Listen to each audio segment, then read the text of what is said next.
Hello guys, welcome to my YouTube channel. स्वागत है आप सबका study with Usha ma'am channel पे। आज हम इतिहास का 9th क्लास का पार्ट नंबर 1 फ्रांसीसी क्रांति के क्वेश्चन आंसर्स करेंगे। ठीक है, इसकी व्याख्या मैं पहले करा चुकी हूँ और उसका लिंक आपको डिस्क्रिप्शन में मिल जाएगा। ठीक है, ये सारे क्वेश्चन आपके बहुत इंपॉर्टेंट है, जो आपके सितंबर का जो एग्जाम होगा उसमें ही सारे क्वेश्चन ये यहाँ से पूछे हुए हैं। ठीक है, तो आप वीडियो को प्लीज़ लास्ट तक जरूर देखिएगा और आप कमेंट करके भी आप बता सकते हैं। ठीक है, चलिए शुरुआत करते हैं। फर्स्ट क्वेश्चन है, फ्रांस में क्रांति की शुरुआत किन परिस्थितियों में हुई? आंसर है, फ्रांस में क्रांति के कारण निम्नलिखित। देखिए, या तो शुरुआत के लीजिए, कारण के लीजिए, इसका मतलब एक ही होता है। ठीक है, तो फर्स्ट है कि एक स्वतंत्र अमेरिका के लिए ब्रिटेन के साथ युद्ध। इस युद्ध ने फ्रांसीसी राजशाही पर बढ़ते कर्ज का नेतृत्व किया। इसने जनता पर नए कर लगाने की अनिवार्यता की। ठीक है, सेकंड पॉइंट, जन्म के आधार पर विशेषाधिकार। लोगों को उनके वंश के आधार पर विशेषाधिकार और स्थिति मिली, न कि उनकी योग्यता के आधार पर। इससे आम लोगों में आक्रोश था। थर्ड पॉइंट, निर्वाह संकट। बढ़ती आबादी और कम अनाज उत्पादन के कारण रोटी की मांग आपूर्ति में कमी आई, जो मुख्य आहार था। मजदूरी की बढ़ती कीमतों के साथ तालमेल नहीं रखा। फोर्थ है, बढ़ते मध्य वर्ग। विदेशी व्यापार में वृद्धि के कारण एक नया वर्ग उभरा। यह वर्ग जन्म के कारण नहीं, बल्कि अवसरों का उपयोग करने की क्षमता के कारण धनी था। पांचवा पॉइंट है, तात्कालिक कारण। ठीक है, तो इसमें है 1789 में कर बढ़ने का प्रस्ताव तथा स्टेट जनरल की बैठक में स्टेट के आधार पर मतदान। ठीक है, इन सब के कारण लोगों में आक्रोश का एक सामान्य भाव पैदा हो गया। कुछ विशेषाधिकार प्राप्त वर्गों ने भी लोकतंत्र में बदलाव की वकालत की, इसलिए आखिरकार में फ्रांस में क्रांति हुई। ठीक है, देखिए, अगर इस क्वेश्चन को आपको 5 नंबर में पूछेगा तो आप ये कोई 5 पॉइंट लिखने, और 3 नंबर में पूछेगा तो 3 पॉइंट लिखना, और 2 नंबर में पूछेगा तो आप 2 पॉइंट लिखेंगे। ठीक है, नेक्स्ट क्वेश्चन है कि फ्रांसीसी समाज के किन तबकों को क्रांति का फायदा मिला? कौन से समूह सत्ता छोड़ने के लिए मजबूर हो गए? आंसर है, फ्रांसीसी समाज के किसानों और कारीगरों को क्रांति से लाभ हुआ। पादरी, रईसों और चर्च को सत्ता छोड़नी पड़ी। यह स्पष्ट है कि जिन लोगों को सत्ता और विशेषाधिकारों से गुजरना पड़ा, वे निराश हुए होंगे। नेक्स्ट क्वेश्चन कि 19वीं और 20वीं सदी की दुनिया के लिए फ्रांसीसी क्रांति कौन सी विरासत छोड़ गई? आंसर है, फ्रांसीसी क्रांति द्वारा छोड़ी गई विरासत थी, सबसे पहला है कि सामंती विशेषाधिकार का अंत। ठीक है, सेकंड, स्वतंत्रता का आदर्श। थर्ड, समानता का आदर्श। फोर्थ, लोकतंत्र की भावना। और पांचवा, लोकतंत्र का विचार। ठीक है, यानी कि स्वतंत्रता, समानता और जो बंधुत्व की भावना है ना, ये हमारी जो फ्रांसीसी क्रांति हुई थी उससे ही पूरे विश्व को मिली है। ठीक है,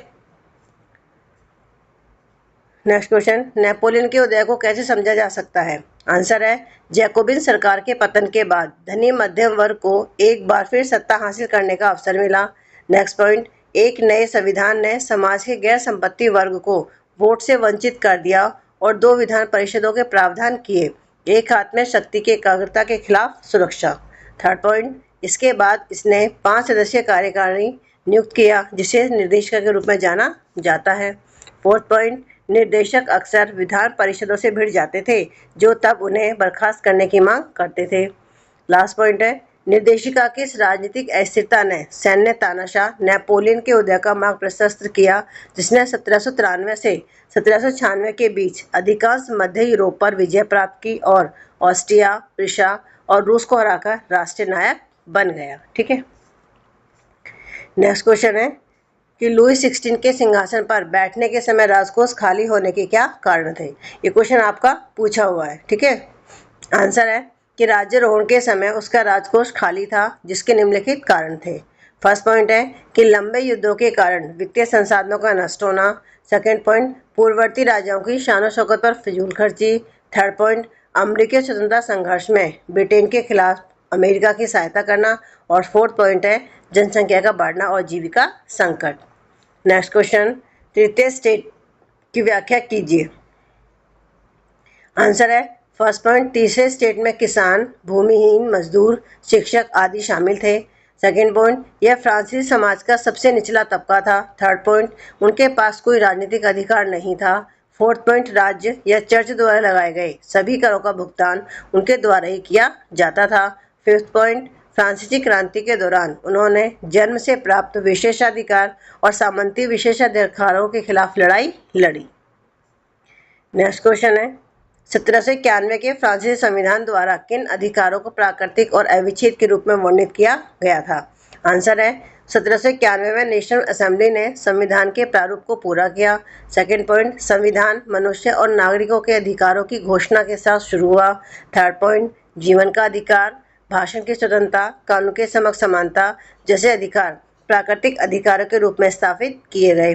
फोर्थ पॉइंट, इन अधिकारों को जन्म का अधिकार माना जाता था जिन्हें छीना नहीं जा सकता था। नेक्स्ट पॉइंट, प्रत्येक नागरिक के प्राकृतिक अधिकारों की रक्षा करना राज्य का कर्तव्य था। नेक्स्ट क्वेश्चन है, फ्रांसीसी क्रांति ने समाज के सभी वर्गों की आकांक्षाओं को पूरा नहीं किया, उसने अपने उत्तर को उपयुक्त तर्क से समझाइए। आंसर है फ्रांसीसी क्रांति फ्रांसीसी समाज के सभी वंचित वर्गों जैसे व्यापारी, किसान, भूमिहीन मजदूर, महिलाओं आदि द्वारा लड़ी गई थी। नेक्स्ट पॉइंट, फ्रांसीसी क्रांति से सभी को विश्वास और आकांक्षा थी। थर्ड पॉइंट, वे भोजन और काम के मामले में बेहतर जीवन के इच्छुक थे। नेक्स्ट पॉइंट, लेकिन इसने उन आकांक्षाओं को पूरा नहीं किया जैसे राजनीतिक अधिकार धनी वर्ग के लिए आरक्षित थे। महिलाओं को 1946 में मतदान का अधिकार प्राप्त करने से पहले लगभग 2 शताब्दियों तक संघर्ष करना पड़ा था। ठीक है, तो ये फ्रांसीसी क्रांति के सारे ही इंपॉर्टेंट क्वेश्चन थे।